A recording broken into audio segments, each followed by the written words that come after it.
As we talk about capital, one of the important determining factors is going to be that balance sheet. Stephanie, why don't you touch on a few of those factors that we look at on the balance sheet? One factor we look at is your debt structure. We want to make sure all your debt is structured correctly to help you with your repayment.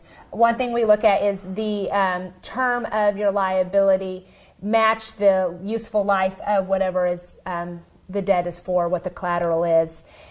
We want to make sure your long-term debt is structured properly over the long term so your payments aren't inflated.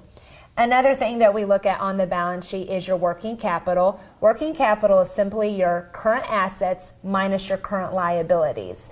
That current assets and current liabilities are assets or debts that you can transfer to cash or the money is due within 1 year.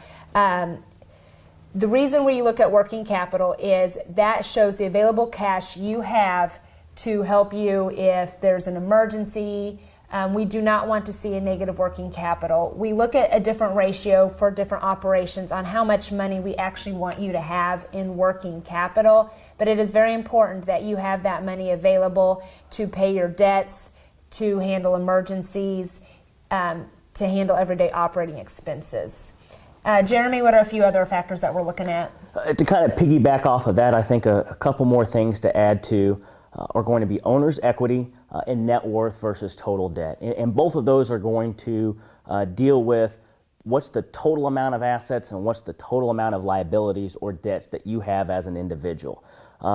That's really given us a clear picture of what are you worth, what's your operation worth, and have you over leveraged yourself? And by that we mean if we add up all of your assets and all of your liabilities and subtract them out, how much money is going to be left over at the end of the day? Do you have enough assets to pay everything off and still continue to move forward and maybe switch gears? So that's something, again, owner's equity and net worth that we're going to be paying attention to, and that's the bottom line basically of the balance sheet.